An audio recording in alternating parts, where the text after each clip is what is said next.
은혜가 되는 찬양입니다. 오늘이 어린이 주일, 청소년 주일입니다.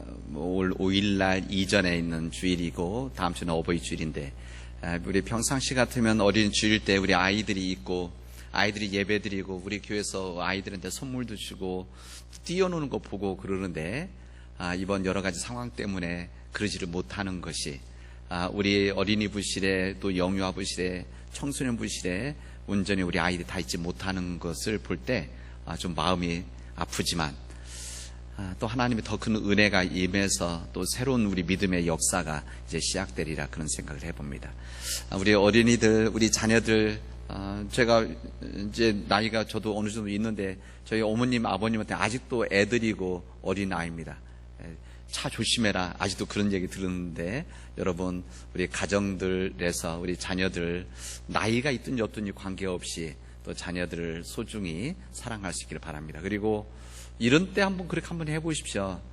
너희들이 있어서, 자녀들에게 너희들이 있어서 내가 감사하다. 너희들이 나에게 너희들 아들, 딸이 되어준 것이 하나님의 은혜다라고 하는 그런 마음을 갖고 또 표현도 해볼 수 있기를 바랍니다. 우리 다시 한번 옆에 있는 분들 인사 한번 하겠습니다. 한번 평화 인사를 다시 한번. 반갑습니다. 이제 조금 있으면 마스크도 벗고 우리 철문도 열리고, 그래서 우리 예배 때 밝은 모습들을 함께 보리라 생각이 되어집니다. 오늘은 하나님께서 허락해 주신 부활절 넷째 주일입니다. 우리 산과 들, 그리고 아마 여러분 우리 집 주변에, 또 아파트나 일반 집 주변에 화산꽃들이 만발한 것을 여러분 보고 있을 겁니다.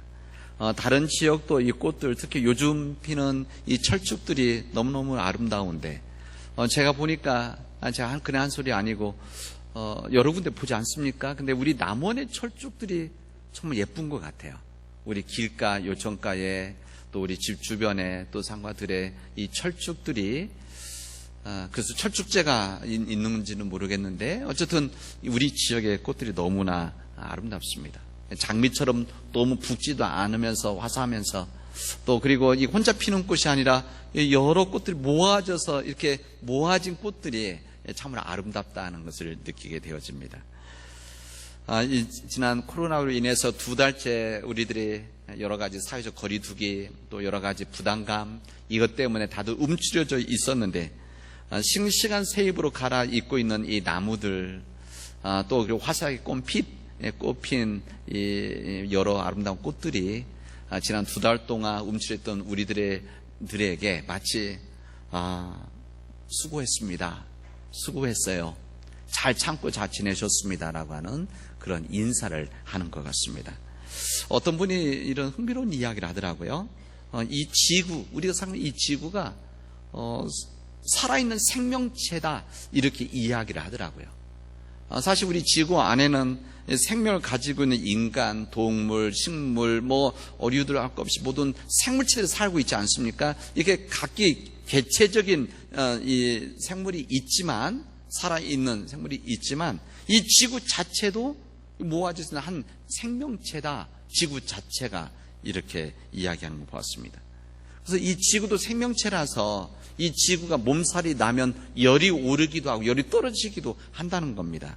그래서 열이 많이 오르면, 특히 태평양 쪽에서 열이 이제 모아진 것들 하면 이 엘니뇨 현상이 일어나는 겁니다. 그래서 많은 비가 내리는 일들이 있게 되어지고, 때로는 그와 반대되는 현상이 있어서 그 라니나라고 그러지 않습니까? 이게 남성, 여성 이 차이 표현을 그렇게 하는데, 어쨌든 그런 현상이 있게 되어지면 어느 지역 막 홍수가 나고, 어느 지역은 가뭄이, 이쪽 남미 쪽의 페루나 이런 지역은 아주 심한 가뭄이 이루어지고, 이 북쪽은 또 이 아주 강추위로 인해서 고생하는 일들이 우리에게 있다. 이게 바로 생명체의 지구가 균형을 맞춰 나가는 하나의 몸부림이다, 이렇게 이야기를 했습니다.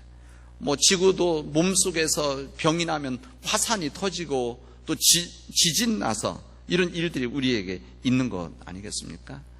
그런데 무슨 이야기를 하는가 하면, 이런 생명체인 살아있는 이 지구에 유일하게 이 지구를 망가뜨리는 생물체가 있는데 바로 우리 인간이다, 이렇게 이야기를 했습니다. 우리 인간만이 이 하나님의 이 생명체, 이 지구를 훼손하고 있다. 그래서 암적 존재다 이렇게 이야기를 하더라고요. 암과 같은 존재다. 그래서 이 인간만이 그렇다는 거죠. 인간만이. 이 암이 우리 몸에 있으면 조금씩 몸을 병들게 하고 우리 몸을 약하게 만들고 하고 끝내는 살아있는 몸을 구속하는 거 아니겠습니까? 인간만이 그렇다는 겁니다. 인간만이 자신들의 이 편리함, 자신들의 이 쾌락을 위해서, 이 탐욕을 위해서 이 생명체인 지구를 마구마구 파헤치는, 그리고 공기를 오염시키는, 강과 이 천을 개발한다고 모래와 자갈을 긁어대는 이런 일들 통해서 이 지구가 몸살고 병난다는 겁니다. 그리고 이런 일들이 때때로는 자연 환경의 변화, 그래서 요즘 자연의 역습 이렇게 말하지 않습니까? 이런 일들이 있는데 이번에 이 코로나 바이러스도 여러 이유들 이야기하지만 그중에 한 부분이 이 자연의 질서가 깨지면서 훼손되는 것들이 흩어지는 이런 일들로 인해서 이 코로나 바이러스가 생긴 것이다. 이렇게 이 자연 과학자들은 그렇게 이야기를 합니다. 여러분, 이 자연 환경을 지키는 일은 우리가 할 일입니다. 우리라고 하는 것은 우리 기독교인 말하는 겁니다. 이 자연 환경을, 자연을, 생명체인 이 지구와 이 자연을 지켜나가는 일은 우리 믿음의 일들이다. 그냥 무슨 자연 환경운동 이런 차원이 아니고 이것은 우리 생명을 지켜나가는 이 고귀한 일이다. 이 부분을 이 코로나 바이러스를 거치면서 여러분들이 나눕니다.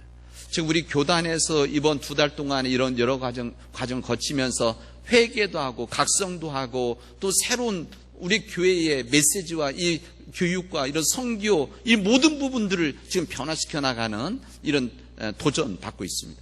그 중에 한 부분이 이 생명을 존중하고 생명을 지켜나가는 일들입니다. 여러분, 생명을 구원하는 일들, 이 자연을 지켜나가는 일은 우리 믿는 자들이 해야 될 일들입니다. 이게 바로 구원의 선교적 일들이라 할 수가 있습니다. 여러분, 멀리 생각하지만 우리 남원을 그렇게 잘 지켜나가도록 합시다. 여러분, 우리 남원 이 더 좋은 환경, 어느 지역보다 더 좋은 환경을 가지고 있는 우리 남원을 다른 사람들이 아니라 우리가 잘 지켜나가야 됩니다.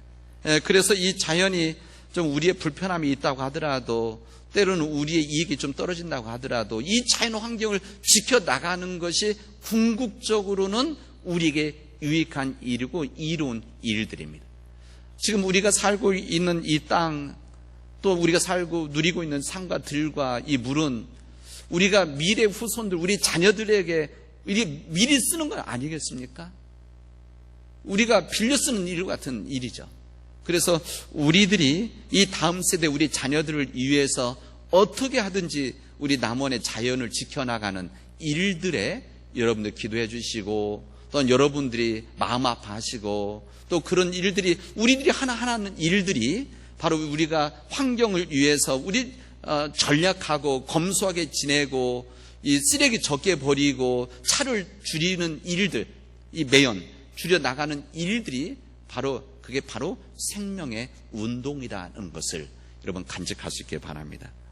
제가 왜 오늘 이 말씀을 더 드리는가 하면은 교단에서 이 부분을 교육해 달라라는 말씀도 있지만 오늘 어린이 주일이고 청소년 주일이라서 우리 이 땅에 우리 아이들을 위해서 우리들 어른들이 다 쓰면 안 되는 거 아니겠습니까? 여러분들이 그런 마음을 함께 나눠줄 수 있기를 부탁드립니다. 우리 지금 이런 일들로 인해서 벌써 우리들이 아이들이 교회를 못 나오고 있는데 여러분, 이런 일들이 앞으로도 또 우리들이 교만해지고 또 우리들이 또 남용을 하면 또 이런 일 또 계속 일어나게 되어지는 겁니다. 이렇게 마음속에 잘 간직해 주시기를 바랍니다.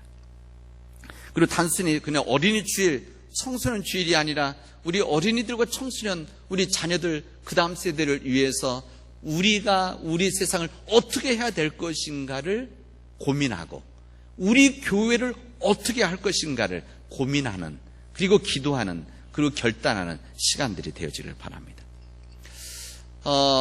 이 자연과학자 중에 한 사람이 헨리 데이비드 소로라고 하는 사람이 있습니다. 여러분 여러 책에서나 어디 글에서 많이 보신 분들이 많이 있을 겁니다. 이 사람 자연과학자고 이 책도 쓰고 이 월든이라는 책, 아주 유명한 책이 있죠. 어쨌든 이분이 쓴 책 중에 이런 내용이 있습니다. 우리가 가장 두려워야 될 것이 있다면 우리가 나이가 들어가면서 감동이 약해지는 것이다. 이런 이야기를 했습니다.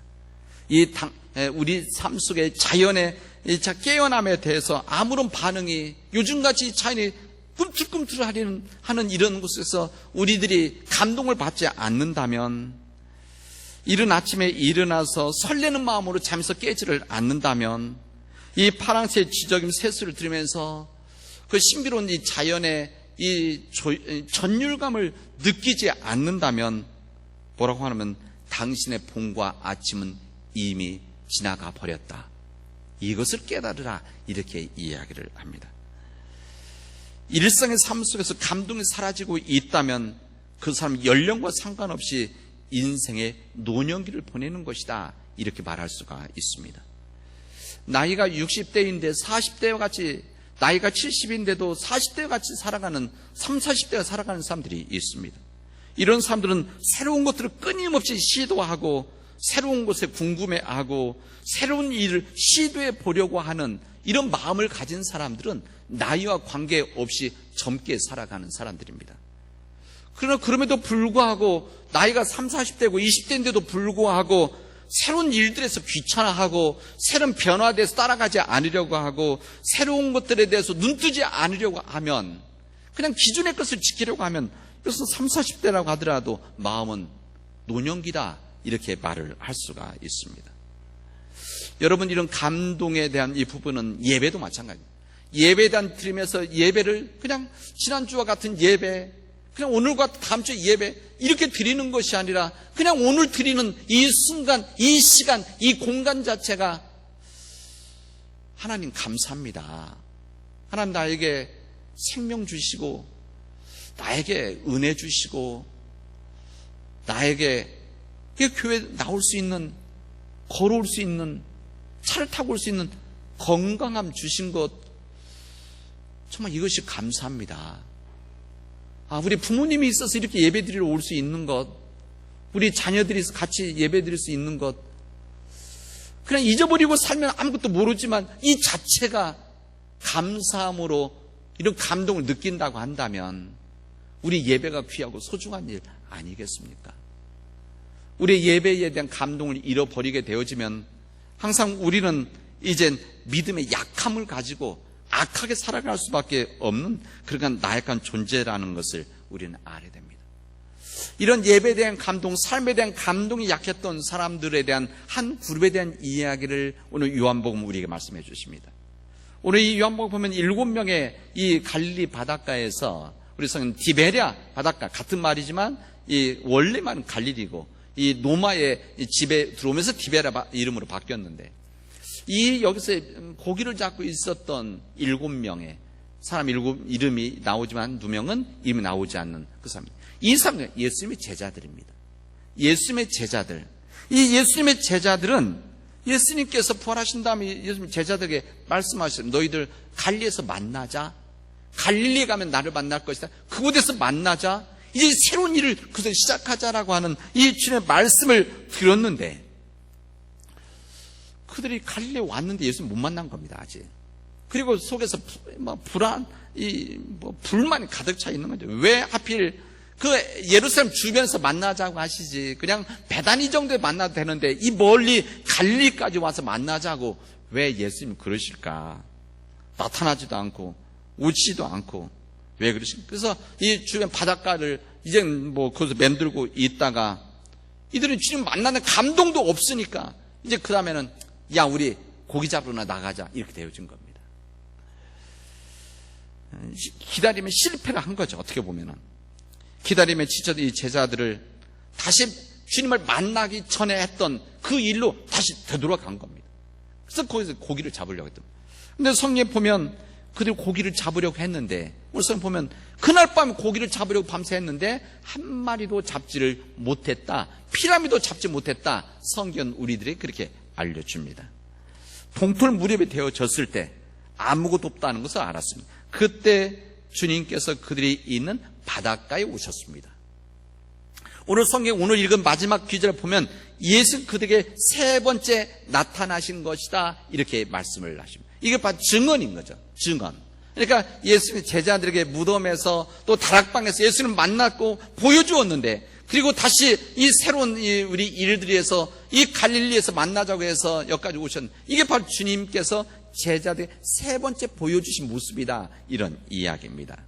그때 주님께서 이 제자들에게 왔는데 제자들이 알아보지를 못했다, 이렇게 말합니다. 근데 이 주님께서 뭐라고 이야기하시는가 하면, 얘들아 너희에게 고기가 있느냐, 이렇게 말씀하십니다. 우리 김영광 장로님 낚시 좋아하신다고 했는데, 고기 하는 데서 빈 이거 담아오는 데 가서 고기가 있느냐, 이거 물어보는 거 똑같은 거죠. 예수님이 얘들아 고기가 있느냐 질문을 하십니다. 영어 성경은 children, 애들아, 이렇게 말합니다. Have you fish? 물고기 너희 가지고 있느냐, 이 질문을 합니다. 제가 왜 영어도 약간 쓰고 왜 이 부분을 더 강조해서 이야기하느냐, 이유가 있습니다. 이 성경에 보면 물고기란 표현이 있는데, 예수님께서 물고기에 관계된 표현들이 많이 있죠. 성경에는 오병이어서부터 우리가 잘 알고 있는 이야기 많이 있습니다. 근데 예수님께서 평상시 때 쓰는 물고기 표현이 있습니다. 그러니까 여러분, 우리도 물고기, 생선, 물고기, 뭐 바다에서 나는 것, 어류, 뭐 여러 표현들이 있지 않습니까? 그런데 보통 예수님께 쓰실 때는 성경에 물고기 익수스라고 하는 표현을 쓰셨습니다. 이 물고기란 표현, 원래 표현입니다. 근데 예수님께서 평상시 쓰던 물고기 익수스라고 하는 표현을 안 쓰시고 이 프로스파디온이라고 하는 이 특별한 말을 쓰셨어요. 이것은 특별한, 우리한테 특별한데, 그 당시 때 이 프로스파디온이라는 것은 일반 물고기, 그냥 물고기인데, 원래 의미라고 하는 것은 식탁에 올린 진귀한 음식, 어류, 이것을 말할 때 쓰는 표현입니다. 그러니까 예수님께서 단순히 야 너 물고기 있냐, 가지고 있냐, 이런 정도가 아니라 너 정말 네 밥상에, 잔치상에 올릴 좋은 것을 네가 잡았느냐, 네가 가지고 있느냐, 이 질문을 하시는 겁니다. 이 질문하실 때가 바로 이들이 빈 그물 있을 때 이야기하신 거 아닙니까? 그리고 밤새 동안 잡으려고 했는데 못 잡았던 그들에게 하시는 말씀 아닙니까? 오늘 주님께서 하신 이 말씀, 얘들아 너희가 고기가 있느냐라고 하는 이 질문은 만약에 여기 설명을 붙인다면 이렇게 말씀드릴 수가 있습니다. 너희들이 다시 세상에 돌아와서 세상의 욕심에 붙잡혀 살아가려고 너희들의 마음을 먹었는데, 그래서 너희들이 밤새 고기를 잡으려고 했는데 지금 너희들이 가진 것이 있느냐, 이렇게 질문을 하시는 겁니다. 아무것도 없는 거죠. 그들이 주님을 떠나서, 주님의 사명을 떠나서 살아가는 이 삶이란 것은 너희들이 아무리 노력해도 열심히 해도 너희들이 가질 수 있는 것이 없다라고 하는 것을 오늘 주님은 오늘 이 사건의 현장에서 말씀을 하시고 있는 겁니다. 여기 얘들아 이렇게 이야기하셨는데, 이 성경에서 예수님께서 이 제자들에게 얘들아라고 얘기한 적이 없으십니다. 우리 성경에서 주님 제자들에게 얘들아 한 적이 있습니까? 뭐 부를 때 너희들 이렇게 쓰셨지만 뭐 호칭이 없으니까, 존칭어가 없으니까. 그러나 예수님께서 이 표현을 한 번도 안 쓰셨던 것을 얘들아 이렇게 쓰시고 있는 거예요. 예수님 제자들 가운데 예수님보다 나이 어린 사람도 있었지만, 예수님 나이가 많은 사람도 있었을 겁니다. 성인 나이 표시가 없으니까. 근데 그럼에도 불구하고 예수님 성인들을 향해서, 성인들이죠, 얘들아 너희 고기가 있느냐 질문하시는 겁니다. 오늘 갈릴리 바다에서 주님은 제자들을 향해서 딱 한 번 얘들아 쓰시는데, 오늘 저는 이런 생각을 해봅니다. 예수님께서는 이 제자들이 정말 있어야 될 곳에 있지 않고 정말 해야 될 일을 하지 않는 너희들 자신만을 위해서, 자신의 가족들만을 위해서 허망한 바다를 향해서 헛수고만을 하는, 이 여기에 밤을 새워가는, 열심히 한다고 하는 너희들 철부지 같은 애들이 아니냐라고 하는 것을 주님은 말씀하시고 있는 겁니다. 주님께서 제자들에게 말씀하시는 것이죠.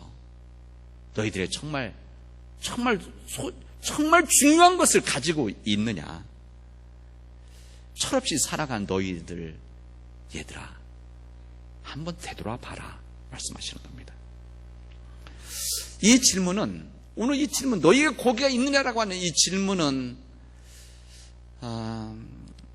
예수님의 제자들, 이 갈릴리 바닷가에서 빈 그물을 경험했던 이들에게 하시는 말씀만이 아니라 오늘 살아가는 이 시대를 살아가는 우리들에게도 주님을 믿고 살아가는 우리들 주님의 말씀입니다. 이 말씀을 들었던 예수님의 제자들, 어떤 제자들입니까? 이 주님과 더불어서 3년간의 공생애를 함께 나누고 배우고 또 주님의 말씀을 듣고 주님의 기적을 보았고 예수님의 부활까지도 끝내는 보았고 체험했던 이 사람들인데 이것을 지금 잊어버린 거 아니겠습니까? 사명을 놓쳤던 사람들 아닙니까? 그런 제자들에게 하셨던 것처럼 오늘 우리들에게 말씀하시는 겁니다.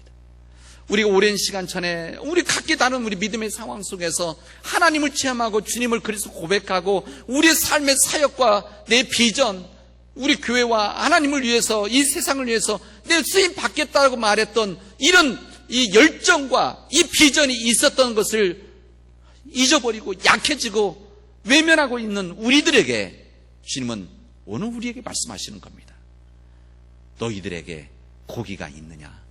정말 너희들이 잡으려고 하는 23년 동안 가지고 있었던 정말 소중한 고기를, 소중한 것들을, 소중한 꿈을 지금 가지고 있느냐? 말씀하시는 겁니다. 우리 주님은 요한복음 15장 이렇게 말씀하시죠. 나는 포도나무요 너희는 가지니 저가 내 안에 내가 저 안에 있으면 이 사람은 과실을 많이 맺나니 나를 떠나서는 너희가 아무것도 할 수 없습니다. 이렇게 말씀하십니다. 예수님이 내 안에 있고 주님이 내 안에 있고 내 안에 주님 안에 내가 있게 되어지면 그때 우리 안에서 풍성한 것이 맺혀지는 것이다. 주님을 떠나서는 너희 아무것도 가질 수 없는 것이다. 이것을 우리에게 말씀해 주시고 있습니다. 저는 오늘 이 말씀이 우리에게 임하기를 바랍니다. 그리고 이 말씀이 정말 너희 집안에 정말 고기가 있느냐? 너희 집안에 정말 소중한 것이 있느냐? 너희 집안 안에 너희 부모로부터 물려받은 이 소중한 믿음의 이 유산을 지금 여전히 지키고 있느냐? 이 말씀을 오늘 주님의 말씀으로 받아들일 수 있기를 바라고 이 말씀 앞에 여러분 고백과 결단할 수 있기를 바랍니다. 하나님께서 우리에게 하나님의 은혜를 주셔서 물질적인 것도 주시고 우리 자녀들이라고 하는 이 귀한 보물도 주시고 또 믿음을 다 주셨는데 믿음의 유산을 주셨는데 이것을 정말 내가 잘 가지고 있는가? 이 질문 앞에 믿음으로 설 수 있기를 바랍니다. 우리 주님은 절대 사람 포기하지 않으십니다. 우리는 때로는 우리에게 아니면 우리 공동체에게 부족한 일이 있고 실수할 때 탓하기도 하고 또 외면하기도 하고 때로는 소리도 하기도 하지만 오늘 주님 보시면 주님께서 이 주님을 여러 번 실망시켰었던 이 제자들, 허물이 있었던 제자들이지만 주님은 그들을 외면하지 않으셨습니다. 오히려 주님은 그들에게 먼저 찾아가셨고 오히려 이 지쳐 있었던 낙심하고 있었던 이 제자들을 향해서 와서 밥을 먹어라 이렇게 말씀하지 않습니까? 와서 아침을 먹어라. 저는 오늘 이 말씀 중에서 이 말씀이 참 은혜가 되는데 언제 설교해도 언제 성경 저는 이 말씀이 가장 은혜가 되어지는 말씀입니다. 와서 아침을 먹어라.